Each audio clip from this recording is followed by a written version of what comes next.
Hello मेरे प्यारे दोस्तों, आप सभी का मेरे इस YouTube चैनल पर तहे दिल से शुक्रिया। मेरे प्यारे दोस्तों, आज हम लोग बात करने वाले हैं बहुत ही धमाकेदार, जिसकी आपने कभी सोचा और कल्पना नहीं की होगी। हम लोगों ने सबसे पहले एक अभियान को भी प्रारंभ किया है, जिसका नाम है एक वृक्ष लगाएं और प्लास्टिक को नो यूज करें। प्लास्टिक का कोई यूज नहीं करेंगे हम लोग, और प्लास्टिक से जितने भी उत्पाद जो बन रहे हैं या जो भी हम लोग यूज कर रहे हैं, प्लास्टिक को देखते हुए उसको हम तुरंत नकार देंगे और कहीं पर भी हम लोग प्लास्टिक को हाथ नहीं लगाएंगे। प्रयास यही करेंगे, ऐसी मैं आप लोगों से निवेदन और रिक्वेस्ट कर रहा हूँ। चलते हैं मेरे प्यारे दोस्तों, इस वीडियो को शुरुआत करने से पहले मैंने आपको एक छोटा सा वर्क दिया है कि एक पेड़ हो सके तो आप लगाने का प्रयास करें, और प्लास्टिक से जितना दूरी बना सकें वो ज़रूर बनाएं। ये आपकी सेहत के लिए और हमारे देश के और हमारे पर्यावरण के लिए बहुत ही लाभदायक है। चलते हैं मेरे प्यारे दोस्तों, ये बात तो हुई यहाँ तक की। अब हम लोग टॉपिक के मुद्दे की बात करते हैं। मुद्दा मेरा क्या है टॉपिक का? टॉपिक यहाँ पर यह है कि हम कुछ प्रीवियस ईयर के क्वेश्चंस लेकर आए हुए हैं। जो मैं जितने भी क्वेश्चन कराने वाला हूँ वो सब के सब पेपर में पूछे गए हैं, एसएससी के पेपर में हैं या अदर किसी पेपर में आए हुए हैं। विद प्रूफ के साथ ये क्वेश्चंस जो हैं ये बहुत ही छानबीन करने के बाद मिले हैं, और आज मैं आप लोगों के साथ शेयर करने वाला हूँ। ये मेरा एपिसोड जीएस का पार्ट फर्स्ट होगा, और ये मोस्टली बहुत ही इम्पॉर्टेंट एग्ज़ाम जो कोरोना काल के बाद होंगे उनके लिए लाभदायक सिद्ध होगा। तो उस समय को व्यक्त न करते हुए हम लोग सीधे मुद्दे पर आज हम लोग पहला क्वेश्चन पढ़ने वाले हैं, और ये रहा आपकी स्क्रीन पर पहला क्वेश्चन। लिखा हुआ है कि which of these institutions fixes the repo rate and the reverse repo rate in India. पहला क्वेश्चन बहुत ही बारीकी से आप ध्यान से देखें। देखिए दोस्तों, जो आप ये मत सोचिए कि आप इंग्लिश में लिखा हुआ है, मैं आपको हिंदी में समझा दूंगा, लेकिन केवल 10 क्वेश्चन जो हैं वो मेरे इंग्लिश में हैं। बाद बाकी पूरी प्रयास किया गया है मेरे टीम के द्वारा कि उसको हिंदी में ही कन्वर्ट किया जाए। 10 क्वेश्चन पर आप केवल ध्यान रखिएगा, उसके बाद हम लोग हिंदी में बात करने वाले हैं। मेरे हिंदी मीडियम के स्टूडेंट छात्रों, आप इस वीडियो से दूर मत भागें, प्रयास आपके लिए ज़रूर करेंगे हम। लिखा हुआ है कि which of these institutions fixes the repo rate and reverse repo rate in India. बात यहाँ पर यह है कि जो कौन सा संस्थान है या कौन सी ऐसी संस्था है जो रेपो रेट और रिवर्स रेपो रेट को इंडिया में फिक्स करती है। ये क्वेश्चन पूछा गया है। मतलब जितने भी क्वेश्चन मैं कराने वाला हूँ सारे के सारे क्वेश्चंस इम्पॉर्टेंट तो हैं ही, क्योंकि पूछे गए हैं पुराने पेपर में।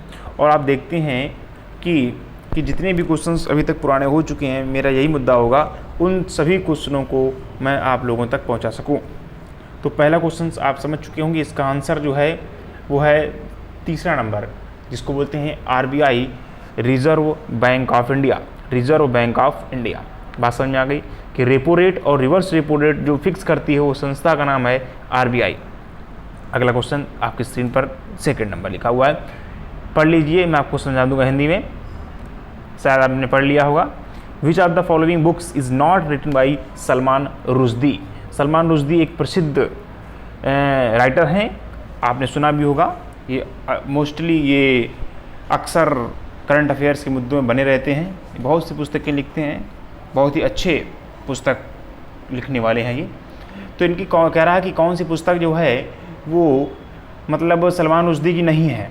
तो आप जानकारी के लिए बता दें, सेम पहली पुस्तक है वो भी उनकी है, मिडनाइट्स चिल्ड्रन ये भी पुस्तक सलमान रुश्दी की है, और चौथे नंबर द सैटेनिक वर्सेस ये भी पुस्तक जो है सलमान रुश्दी की है, लेकिन एन इरा ऑफ डार्कनेस ये पुस्तक जो है सलमान रुश्दी की नहीं है।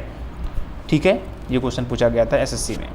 सारे के सारे क्वेश्चन पूछे गए, मैं बार बार रिपीट नहीं करूँगा, इस बात को आप याद रखिए, ये पूरे के पूरे क्वेश्चंस पूछे गए हैं। तीसरा number, the name of author who won the Sahitya Akademi award 2019 for his book an era of darkness the British empire in India. कह रहा है कि कौन सा ऐसा लेखक है जिसको साहित्य अकादमी अवार्ड 2019 में दिया गया था, और उसकी पुस्तक है एन इरा ऑफ डार्कनेस, ये उसकी पुस्तक है। पूरा नाम उसका है the era of darkness the British empire in India. ठीक है, जिस पुस्तक में ब्रिटिश कालीन भारत के वर्णन को बताया गया है। तो इसका जो सही आंसर होगा वो है सी नंबर, तीसरा नंबर, शशि थरूर। क्या नाम है उनका? शशि थरूर। शशि थरूर ने एन इरा ऑफ डार्कनेस पुस्तक को लिखा था। ठीक है, ये बात आपको याद रखनी होगी। आगे बढ़ते हैं हम लोग, इसमें डायरेक्ट आंसर बताएंगे, ऑप्शन नहीं देखेंगे, सीधे आंसर। आपको आंसर पढ़ने का शौक है ऑप्शन, तो आप ऑप्शन पढ़ सकते हैं, लेकिन हम लोग आज डायरेक्ट आंसर की बात करेंगे ताकि वीडियो ज़्यादा लंबा ना हो सके। चलिए, अगला क्वेश्चन लिखा हुआ है यहाँ पर कि Araku valley a tourist resort is located near which of the cities south India. कह रहा कि अराकू वैली एक जो है वो टूरिस्ट रिजॉर्ट है, यहाँ पर टूरिस्ट आते हैं, और जिसमें से ये साउथ दक्षिण भारत के कहाँ पर स्थित है ये पूछा उसने। तो आपको पता होना चाहिए आंध्र प्रदेश के विशाखापट्टनम में स्थित है। कहाँ पर है? चौथा नंबर ऑप्शन हो जाएगा विशाखापट्टनम।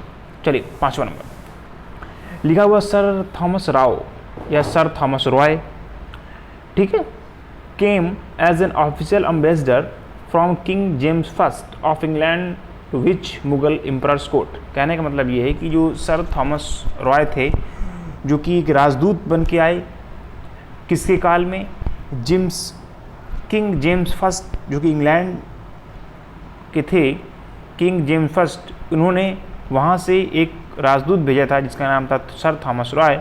वो कह रहा कि जो मुग़ल एम्परर भारत में उस समय चल रहा था, तो उस समय मुग़ल एम्परर का जो किसके दरबार में आए थे, मतलब मुग़ल एम्परर का राजा कौन था जिसके दरबार में सर थॉमस रॉय आए, जो कि कहाँ से आए थे? इंग्लैंड से आए थे। और इंग्लैंड में किसका शासन चल रहा था उस समय? कौन सा राजा था? King James first. ठीक, तो भारत में पूछ रहा है कि भारत में मुग़ल शासक कौन था जिसके दरबार में सर थॉमस रॉय आए हुए थे। ठीक है, हिंदी मीडियम के बच्चे समझ चुके होंगे इस क्वेश्चन को। तो इसका चौथा ऑप्शन होगा जहांगीर।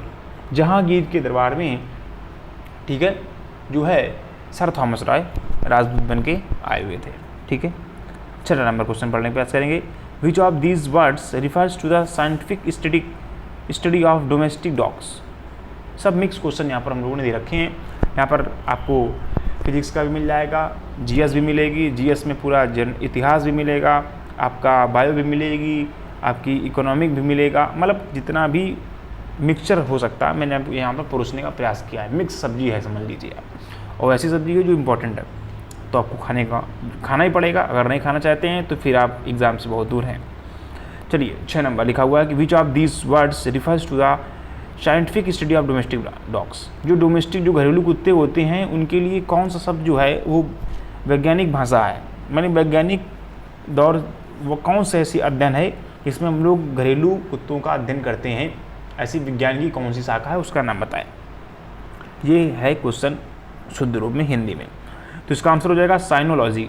जो साइनोलॉजी होता है इसको बोलते हैं हम लोग डोमेस्टिक डॉग्स का अध्ययन करना, क्या कहलाता है? साइनोलॉजी। ये क्वेश्चन पूछा गया। 7वां number, the ruins of an ancient city of Hampi capital of Vijayanagar is located in which present day India state. उसने पूछा है कि जो बर्बाद हो चुकी हैं हम्पी, एक हम्पी आपने सुना होगा, एम्परर हुआ करते थे, ये साम्राज्य हुआ करते थे, तो जो विजयनगर की राजधानी हुआ करती थी हम्पी, ठीक है, कैपिटल ऑफ विजयनगर, विजयनगर की राजधानी हम्पी हुआ करती थी, जो अब बर्बाद हो गई है, ख़त्म हो गई। रूइंस जो अवशेष पड़े हैं उनके कहाँ पर स्थित हैं भारत में? तो इसका सही ऑप्शन होगा कर्नाटका। क्या ऑप्शन होगा? कर्नाटका। ठीक है, चलिए 8वां नंबर है। 2 क्वेश्चन और बचे हुए हैं इंग्लिश में, उससे सब हिंदी में आने वाला है, आपके लिए स्पेशल है। The world food programme WFP पूछ देता है क्वेश्चन एग्जाम में कि WFP का फुल फॉर्म क्या है, तो भैया बता देंगे वर्ल्ड फूड प्रोग्राम है, परेशान होने की बात नहीं है। Is the food assistance branch of United Nations. जो UN की जो ब्रांच है जिसको बोलते हैं हम लोग WFE, ठीक है, तो जो WFE है जो कि यूनाइटेड नेशंस की ब्रांच है, फूड ब्रांच है, वेयर इज इज हेडक्वार्टर्स। कह रहा है कि WFE का हेडक्वार्टर कहाँ है? सिंपल है, सीधे उसने उसने क्वेश्चन पूछा है कि WFE जो कि यूनाइटेड नेशन की क्या है, एक फूड असिस्टेंस ब्रांच है, वो कहाँ, उसका हेडक्वार्टर कहाँ है? तो बोल देंगे हम लोग सिंपल है रोम। क्या बोलेंगे? रोम। चलिए 9 नंबर क्वेश्चन आपकी स्क्रीन पर ये आने वाला है, बहुत ध्यान से समझने का प्रयास कीजिए। चलिए तो 9 नंबर क्या लिखा हुआ है इसको आपको समझिए। लिखा हुआ कि what is more common name of the solid carbon dioxide. देखिए बहुत इंपॉर्टेंट गेम का जो क्वेश्चन मोस्टली पूछा जाता है वो पूछा भी गया है, एसएससी ने पूछा है, सीजीएल का क्वेश्चन है ये कि what is the more common name of the solid carbon dioxide. जो ठोस कार्बन डाइऑक्साइड होती है, ये कार्बन डाइऑक्साइड नेचुरल तो गैस होती है, सभी जानते हैं आप, ठीक है, लेकिन जो ठोस अगर कार्बन डाइऑक्साइड की बात करूँ तो पता क्या होगी, वो ड्राई आइस होगी। सभी बच्चों को नहीं पता होता है, बहुत जानकारी के लिए क्वेश्चन होता है आपको। जो शुष्क जो बर्फ़ है यही क्या है, ठोस कार्बन डाइऑक्साइड। चलिए 10 नंबर क्वेश्चन है और बहुत ही इंपॉर्टेंट क्वेश्चन यहाँ पर लिखा हुआ है। क्या लिखा हुआ कि वेटरन फ्रीडम फाइटर, ठीक है, जो स्वतंत्रता जो संग्रामी थे, इन्होंने सोशल रिफॉर्मर समाज सुधारक रहे, फेमिनिस्ट जो एक प्रकार से कह सकते हैं कि फेमिनिन जेंडर था उनका, सावित्रीबाई फूले, सभी ने सुना होगा, बचपन से नाम जानते हैं आप उनका, ठीक है। From which of the following state India, कहने का मतलब ये है कि सावित्रीबाई फूले हैं, इनके बारे में बताया गया है कि ये थी, ये किस स्टेट से हैं भारत के, ये क्वेश्चन पूछा गया है। तो हम बता सकते हैं कि महाराष्ट्र स्टेट से ये बिलोंग करती हैं। सिंपल है, आपने इतनी बात आसानी से समझ ली होगी। अब मुझे उम्मीद है कि आप 5 क्वेश्चन, मैं टोटल 15 क्वेश्चन को लेकर चलूँगा और 5 क्वेश्चन बहुत ही शानदार तरीके से मैं लाने वाला हूँ। फिर से एक बार याद दिला दूँ, एक वृक्ष प्रयास करें आप लगाएं। अगर गांव में रहते हैं तो एक वृक्ष तो आप बन ही सकता है, शहर में रखते हैं तो प्रयास करें, कहीं जगह खाली पड़ी हो तो लगा सकते हैं। और प्लास्टिक से जितनी दूरी बचा सकें आप बनाएं, मैं आपको उपदेश दे रहा हूँ। और आप देख रहे हैं कोरोना काल में किस तरीके से लोग परेशान हैं, और सिर्फ 2 चीज़ें की वजह से कुछ लोग ज़्यादा ही परेशान हो रहे हैं, ऐसा मेरा मानना है। और आप गहराई से अध्ययन करेंगे तो शायद बहुत ही बड़ा है, इसकी पीछे मैं लॉजिक आपको एक दिन बताऊंगा कि क्यों मैंने कहा कि प्लास्टिक से लोग परेशान हैं, इसकी बात मैं आपको किसी दिन करूंगा। अब आगे बढ़ते हैं हम लोग और 5 क्वेश्चन को देख। चलिए, बहुत ही शानदार क्वेश्चंस, मिक्स क्वेश्चंस अब और डिस्कस करेंगे। लिखा हुआ है कि लॉरेंज वक्र क्या दर्शाता है। सिंपल क्वेश्चन है जो कि इकोनॉमिक से है। अगर लॉरेंज वक्र कहीं बन रहा है, इकोनॉमिक्स कंडीशन में पूछा जाता है, इकोनॉमिक का क्वेश्चन है ये, लॉरेंज वक्र क्या दर्शाता है, तो आप सीधी बताएंगे ना कि मुद्रास्फीति, न बेरोजगारी, न गरीबी, क्या आय वितरण, आय का वितरण, जो इनकम है उसका किस तरीके से वितरण किया गया है, डिस्ट्रीब्यूशन किया गया है, इसको लॉरेंज वक्र दर्शाता है। चलिए अगला क्वेश्चन लिखा हुआ है कि निवारक निरोधक अधिनियम, निवारक निरोधक अधिनियम, इसको इंग्लिश में बोलते हैं प्रिवेंटिव डिटेंशन एक्ट, द्वारा क्या रोका जा सकता है। ठीक है, तो जो निवारक निरोधक अधिनियम है इससे क्या रोका जा सकता है, तो भाई जी इससे जो है आज़ादी का हक जो है इसको रोका जा सकता है। ये बहुत ही बड़ी बात है, ठीक है, ये पॉलिटिकल क्वेश्चन था। आज़ादी का हक, समानता का हक, संपत्ति का हक और शिक्षा का हक, तो इसमें सही जवाब होगा आज़ादी का हक। आगे बढ़ते हैं। 13 नंबर क्वेश्चन, ऑर्निथोफिली, ऑर्निथोफिली किसके द्वारा होता है। देखिए बायो क्वेश्चन, ये सब एसएससी में पूछे गए। ऑर्निथोफिली किसके द्वारा होता है, तो हम लोग राइट ऑप्शन होगा पक्षियों द्वारा। किसके द्वारा, पक्षियों द्वारा होता है। देखिए मैं आराम से इसको क्वेश्चन पढ़ा रहा हूँ जीएस, क्योंकि ये एक ऐसा सब्जेक्ट है जिसको आराम से एक बार पढ़ लेंगे तो आपको याद हो जाएगा। अगर जल्दबाजी करेंगे तो आपको एक बार में याद ही नहीं हो पाएगा और भूल जाएंगे क्वेश्चन को, ठीक है। तो इसलिए मैं क्या कर रहा हूँ, आराम से पढ़ेंगे और एक ही बार में ख़त्म करेंगे, आराम से पढ़ेंगे और एक ही बार में ले डूबेंगे। बात समझ में आ रही नहीं आ रही, दोबारा वीडियो देखने का आवश्यकता नहीं है, एक बार पढ़ेंगे, आराम से पढ़ेंगे और कंफर्म करते चलेंगे। चलिए 14 नंबर क्वेश्चन है, गौतम बुद्ध कौन से गणराज्य के थे। बहुत इंपॉर्टेंट क्वेश्चन है। गौतम बुद्ध कौन से गणराज्य के थे, सीवी, शाक्य, सौरसेना, सबारा, तो हम लोग बोलेंगे शाक्य गणराज्य। किसके, शाक्य गणराज्य के। 15 नंबर, निम्नलिखित में से कौन सा आग्नेय शैल नहीं है। आग्नेय शैल, ठीक है, नहीं है, क्वेश्चन पूछा गया है, तो राइट ऑप्शन होगा डोलोमाइट। क्या होगा, डोलोमाइट। डोलोमाइट जो है वो आग्नेय शैल नहीं है। चलिए अगला, शैलें कई होती हैं, जियोग्राफी में भूगोल की जब बात करेंगे तब उसमें हम लोग शैलों का डिस्कशन करेंगे। हर टॉपिक को किसी दिन क्या करेंगे कि जो शैल है तो शैल के बारे में बता देंगे, फिर कभी टॉपिक उठाएंगे कि गणराज्य क्यों, कितने गणराज्य थे, इनके बारे में बता देंगे, कभी गौतम बुद्ध आया उसके बारे में बता दिया। इस तरीके से हम लोग आगे डिस्कस करते रहेंगे, लेकिन अभी फ़िलहाल हम लोग जो है वो क्वेश्चनों पर फोकस करने वाले हैं। चलिए, निम्न में से या आप भी प्रयास कर लें, यूट्यूब में बहुत सारे चैनल हैं, आप सर्च करते रहें। जो चीज़ें समझ में नहीं आती हैं, मेरे पास वीडियो नहीं होती हैं, तो आप दूसरे चैनल में आकर देख सकते हैं, कोई दुराय नहीं है। निम्न में से 16 नंबर क्वेश्चन है, निम्न में से कौन सा विटामिन कैल्शियम के अवशोषण में आवश्यक है? अच्छा क्वेश्चन है, बायो का है कि विटामिन जो कैल्शियम का अवशोषण करता है, ऐसा कौन सा विटामिन है जो कैल्शियम को पचाता है, अवशोषित कर लेता है? तो विटामिन डी। ठीक है, विटामिन डी जो है वो कैल्शियम के अवशोषण में सहायता करता है।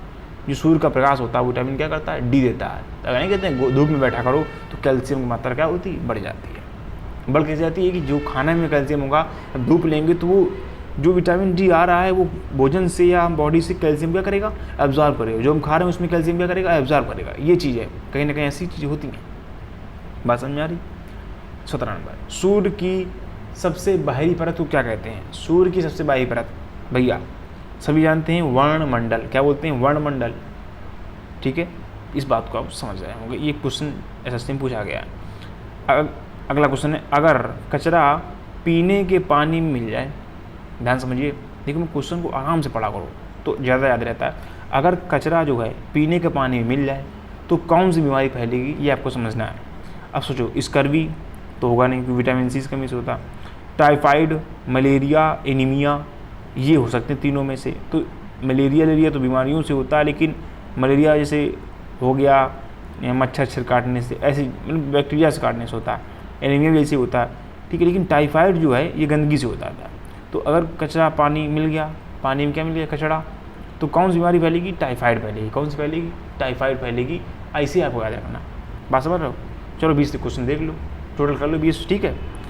19 नंबर है कि कलमकारी चित्रकला का संबंध किससे है? ये बहुत ही इंपॉर्टेंट क्वेश्चन है क्योंकि एसएससी ने पूछा है।